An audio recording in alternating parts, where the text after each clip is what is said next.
Assalamualaikum warahmatullahi wabarakatuh. Perkenalkan, nama saya Hifizah Nur. Saya adalah dosen Fakultas Psikologi Universitas Mercu Buana.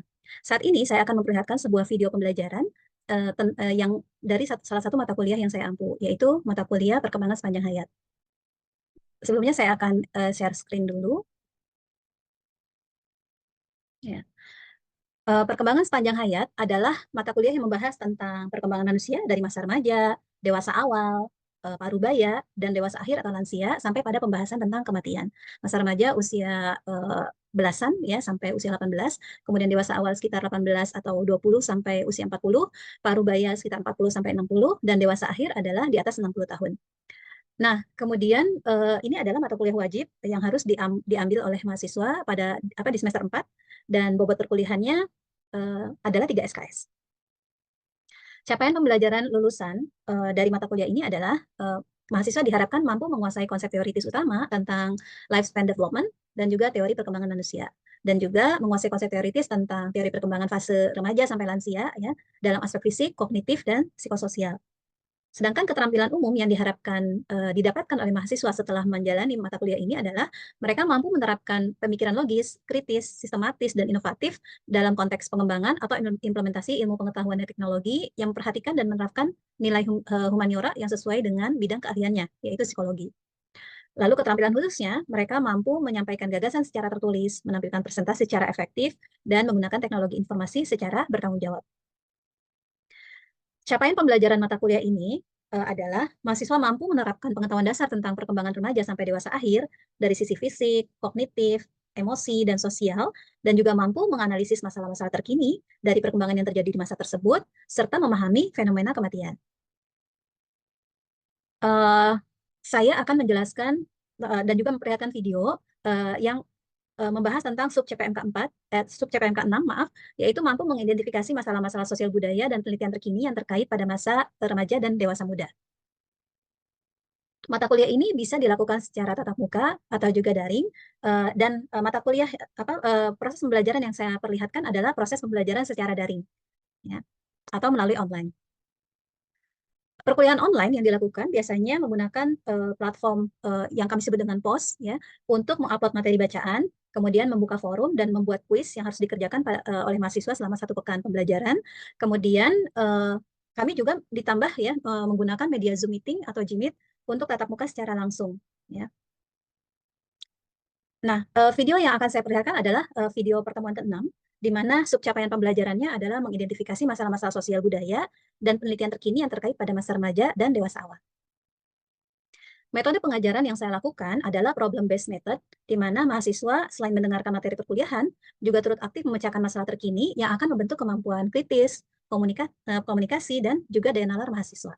Tentu saja ini sangat sesuai dengan harapan ketika mereka lulus menjadi sarjana psikologi, yaitu mampu memecahkan masalah-masalah yang ada di dalam masyarakat. Susunan pembelajaran yang kami lakukan yaitu yang pertama review materi ya tentang perkembangan remaja dan dewasa awal dari sisi sosial dan emosi, kemudian membaca literatur yang sudah disiapkan, lalu gadget dan adiksi, dan gadget dan interaksi sosial. Di sini mahasiswa diminta untuk memilih salah satu literatur yang mereka ingin ketahui ya atau menarik untuk mereka. Nah, kemudian setelah mereka selesai membaca, maka mereka diminta untuk berdiskusi dalam kelompok ya selama sekitar 20 menit. Lalu setelah berdiskusi, mereka diminta untuk melakukan presentasi ya dengan mengutus salah satu perwakilan kelompok ya melakukan presentasi di depan kelas di hadapan semua anggota kelompok yang lain. Setelah itu diadakan tanya jawab tentu dari audiens ya dari kelompok yang lain. Nah, kemudian setelah presentasi dan diskusi selesai dilakukan, maka dosen akan merangkum hasil dari presentasi dan diskusi tersebut. Setelah itu, mahasiswa diminta untuk menuliskan insight yang didapat selama perkuliahan. Dan kemudian diadakan penutup. Demikianlah penjelasan tentang mata kuliah perkembangan sepanjang hayat serta penjelasan video yang akan kita lihat bersama-sama, yaitu proses pembelajaran di pertemuan ke-6.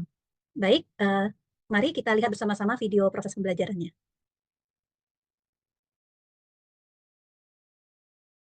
Saya start ya, 1, 2, 3.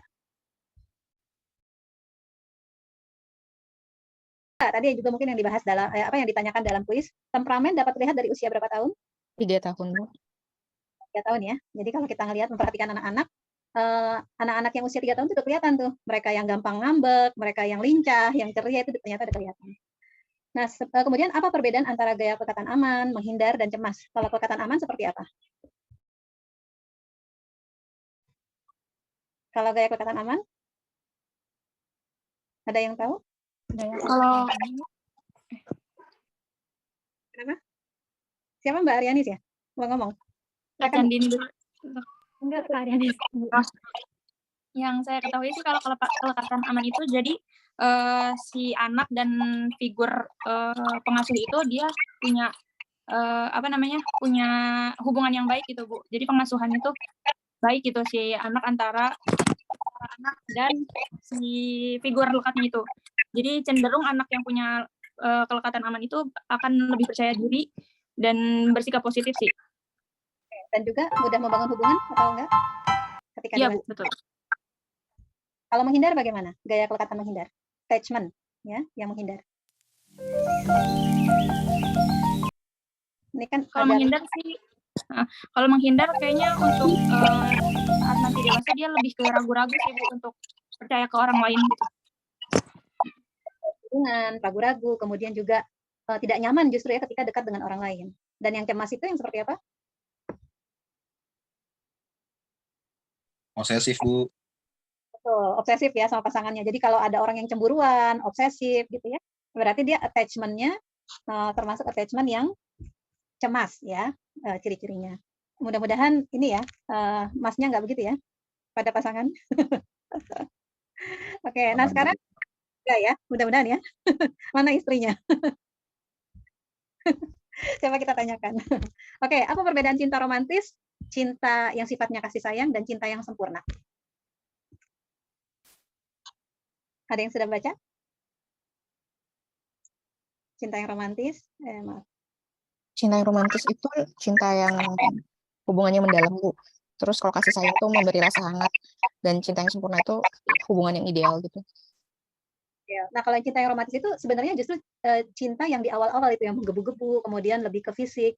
Biasanya pasangan atau yang sudah menikah 5 tahun pertama itu masih cinta-cinta romantis tuh. Tapi ada cemburunya gitu ya, dan juga lebih banyak menuntut hal-hal yang bersifat fisik sebenarnya kalau yang cinta romantis itu. Ya, kalau kasih sayang ya dia senang menunjukkan kasih sayang, perhatian gitu ya kepada pasangannya, menghargai pasangannya. Sedangkan kalau cinta yang sempurna ini ada dari teorinya Steinberg. Ya, ada yang tahu teorinya Steinberg? Cinta yang memenuhi apa aja? Ya, teorinya Steinberg itu cinta yang memenuhi ada perasaan romantisnya, kemudian juga komitmennya. Terus satu lagi apa? Ada yang ingat?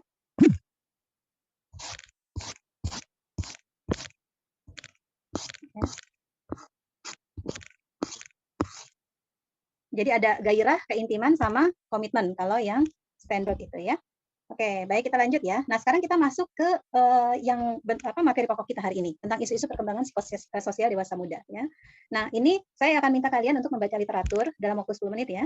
Saya akan kirimkan literaturnya. Ada 3 tema, nanti kalian silakan pilih yang mana yang kalian suka ya.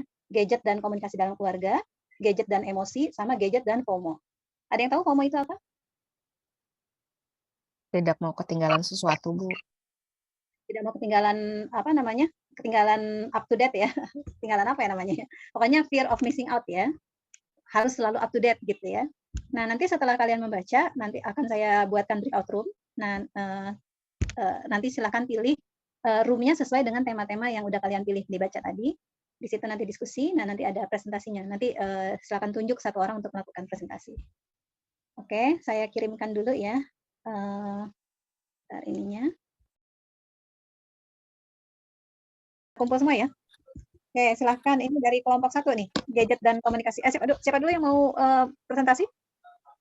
Apakah kelompok 1, kelompok 2, atau kelompok 3? Boleh Ibu kelompok 1 aja dulu. Silakan. Gadget dan komunikasi dalam keluarga ya. Betul, Bu. Yang ingin bicara dulu, tadi kan mau semua hampir 4 orang ya yang akan presentasi. Iya, dimulai dengan saya dulu, Bu. Mbak Dede.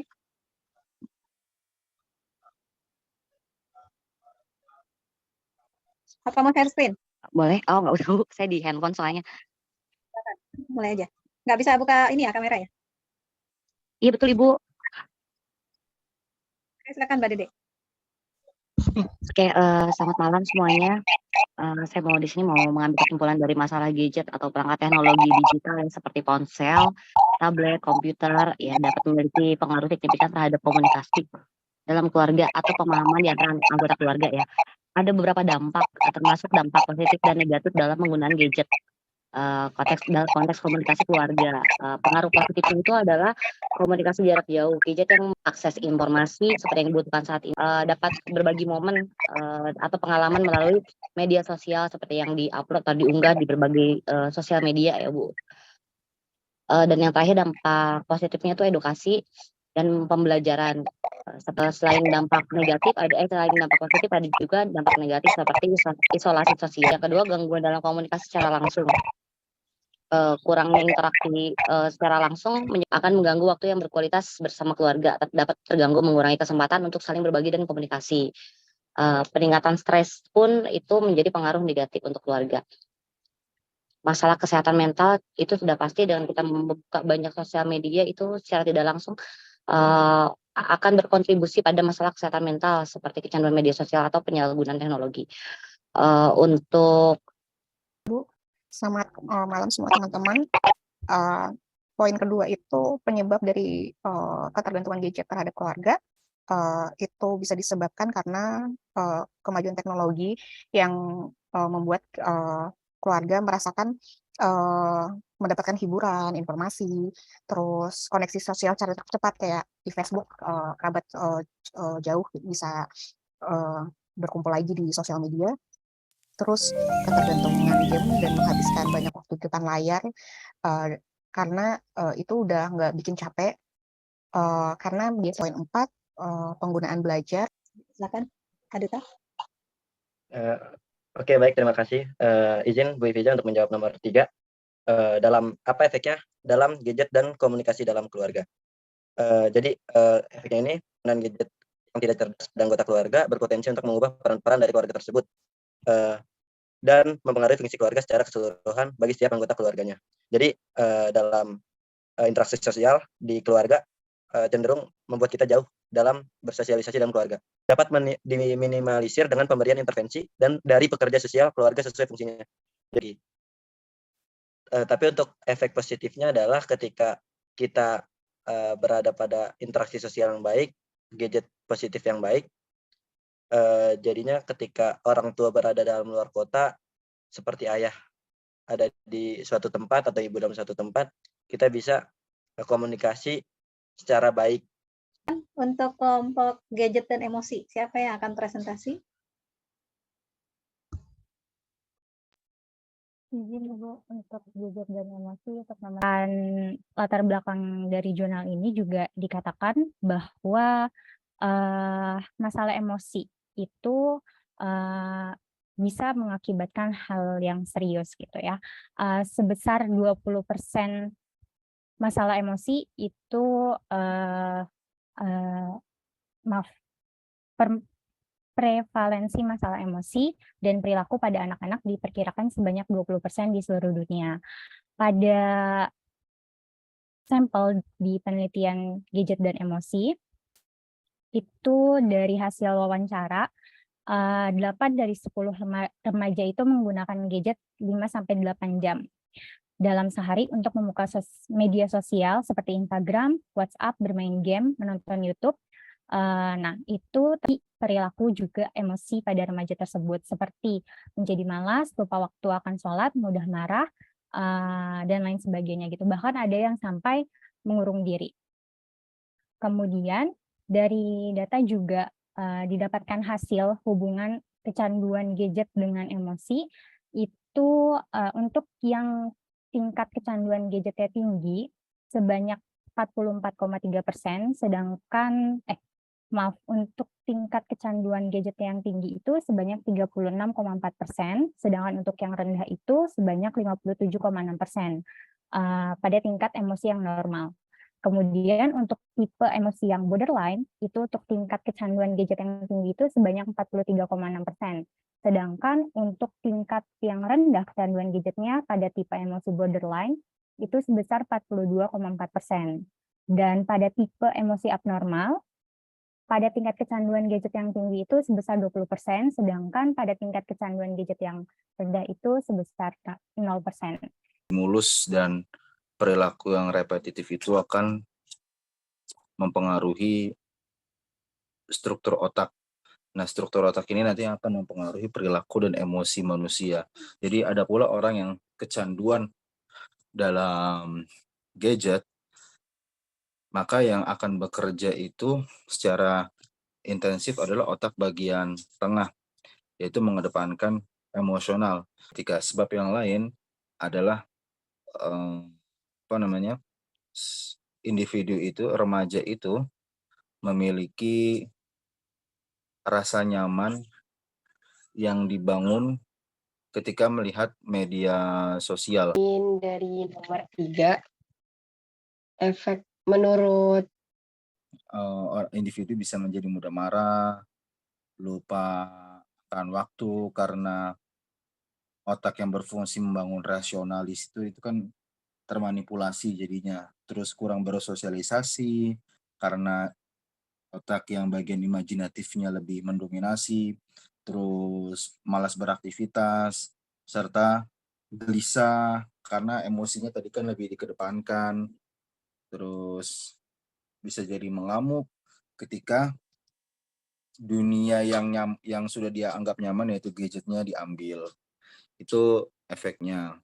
Dan untuk cara mengatasinya ada beberapa cara, yaitu bisa membatasi waktu, mengatur waktu. Terus bisa juga kalau misalkan untuk orang-orang yang sudah sampai ke tahap abnormal itu bisa dilakukan terapi konseling dengan psikolog atau psikiater.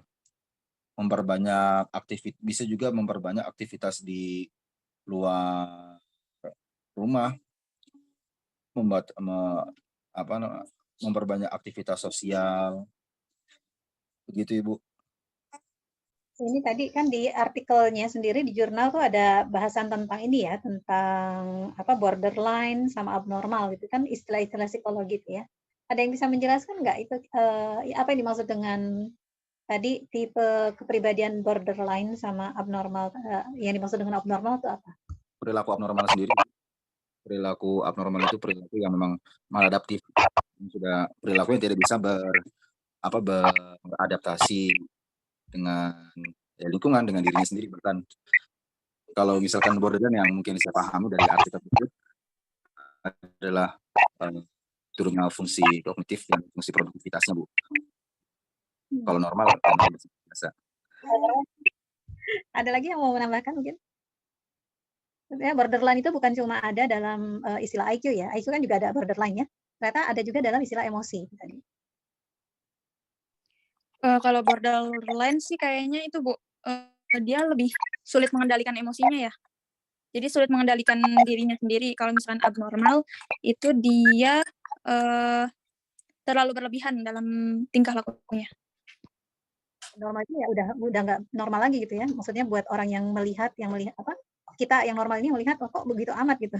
Tidak sesuai dan tidak bisa lingkungan sekitarnya. Berperilaku dari luar orang-orang umumnya. Oke. Baik. Untuk gadget dan FOMO saya akan presentasi. Jadi FOMO itu adalah sindrom. Sindromnya itu seperti kayak nggak mau ketinggalan sesuatu gitu loh. FOMO kan dari fear of missing out. Jadi orang yang memiliki sindrom ini tuh merasa kalau ada sesuatu yang ngajiin, dia tuh nggak mau ketinggalan gitu loh. Salah satu penyebab dari si FOMO ini tuh adalah keseringan main gadget. Efeknya menurut saya pribadi sih efeknya itu ada dua ya, ada negatif dan positif. Cuman mungkin lebih banyak negatifnya. Itu pertama untuk yang baru-baru ini untuk efek positifnya itu adalah contohnya itu AI. Sekarang kan contoh FOMO untuk positif ya. Nah ini untuk negatifnya itu saya ngeliat sosmed nih gitu. Terus ada coffee shop yang baru. Saya jadi merasa pengen banget nih ke situ gitu loh. Padahal uang saya ini nggak ada di situ. sih, tapi karena saya cenderung ke sindrom FOMO ini, jadi saya tuh bisa melakukan, bisa sampai pinjam uang nih ke teman gitu misalkan untuk, ya biar saya bisa datang aja ke coffee shop itu gitu. Terus untuk bahaya dari FOMO ini itu, yang paling pertama tadi kan mempengaruhi kondisi finansial, terus bisa mengancam kesehatan jiwa juga. Faktor penyebab dari FOMO ini tuh ada beberapa faktor, ada karena penggunaan gadget yang berlebih, terus ada membandingkan diri dengan orang lain, lalu kurang bersyukur dengan apa yang dimiliki, dan mudah terpengaruh oleh lingkungan sekitar. Lalu ciri-ciri orang yang terkena FOMO itu menghabiskan banyak waktu bermain gadget, lalu lebih mementingkan sosial media, haus akan gosip, rela merogoh kocek yang tidak sedikit. Itu bisa sampai mungkin kalau kondisinya terlalu memaksakan bisa sampai hutang ke orang lain gitu, atau mungkin ke pinjol gitu. Lalu ingin tahu untuk apa yang lagi update sekarang.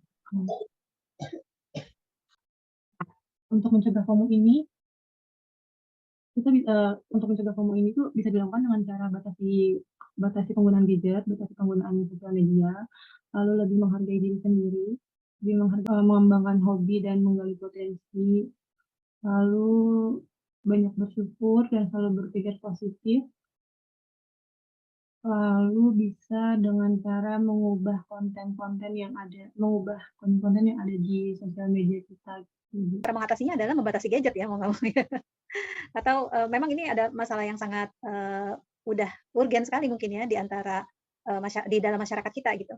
Terutama kalau misalnya keluarganya jadi bondingnya kurang kuat, berarti kan banyak sekali hal-hal yang bisa mempengaruhi anak-anak ya, selain dari orang tuanya gitu. Kalau bondingnya kuat kan biasanya anak-anak itu akan mudah diarahkan gitu oleh orang tuanya gitu kan. Tapi kalau misalnya bondingnya nggak kuat, lebih kuat dengan gadget, maka yang akan mempengaruhi adalah ya gadget itu atau sosial media gitu ya, atau masyarakat yang kita nggak tahu di gadget itu dia melihat apa, seperti itu.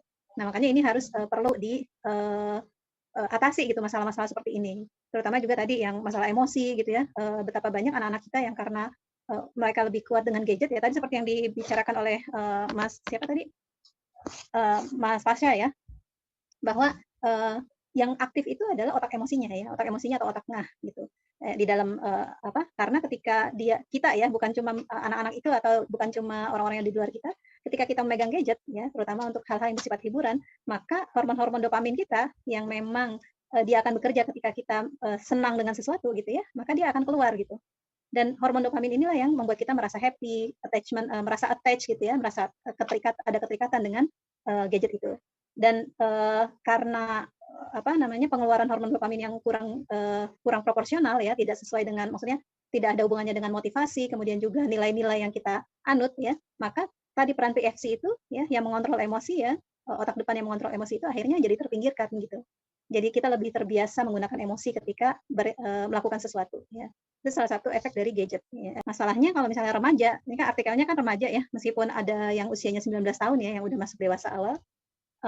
Kalau remaja itu apalagi otak depannya juga belum sempurna ya pembentukannya gitu ya, sehingga efeknya jadi lebih besar karena mereka otak emosinya lebih kuat kan bekerjanya, seperti itu. Otak PFC-nya belum sempurna terbentuk ya, dan belum sempurna bekerja gitu ya, makanya akhirnya mereka yang lebih mudah untuk terkena adiksi ya, adiksi gadget. Ini juga memang efeknya juga sangat berat, terutama ke masalah ekonomi sih ya.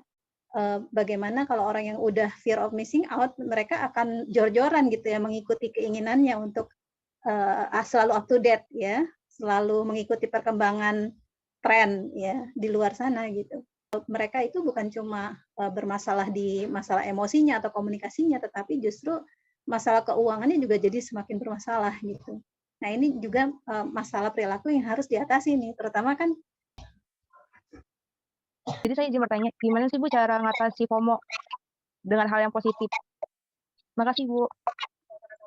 Nih Duta juga raise hand sebentar ya. Ini sebenarnya tadi udah dibahas ya oleh Mbak Auzri ya. Dan memang di artikelnya itu juga salah satu cara-cara penanganan juga ada di situ ya, di artikel tersebut. Ya, misalnya tadi batasi penggunaan gadget gitu ya. Karena dari gadget itu kan kita jadi terpapar ya dengan benda-benda atau tempat-tempat yang ngetren gitu ya, jadi kepingin gitu ya, kepingin benda-benda itu gitu, pengen ke tempat-tempat yang mungkin para artis itu pada staycation di sana gitu kan, seperti itu. Jadi kita pengen ikutan gitu. Tapi memang salah satu penyebab utama kenapa orang bisa FOMO itu adalah rasa rendah diri ya. Rasa rendah diri karena dia pengennya dihargai kan, pengen dianggap up to date gitu, pengen dianggap ikutin tren ya. Nah, jadi memang dari basicnya ya, dari masalah kepribadiannya atau masalah cara berpikirnya itu yang harus diperbaiki gitu. Dan kalau misalnya itu terjadi pada orang di dekat kita, maka kita harus banyak-banyak meningkatkan rasa percaya dirinya dia dengan memuji dia saat dia justru justru menampilkan dia apa adanya gitu, ya, seperti itu. Ini kan ya yang biasa-biasa aja gitu kan, nggak usah terlalu jor-joran ngikutin tren seperti itu. Tadi menghargai diri sendiri poinnya yang paling penting ya.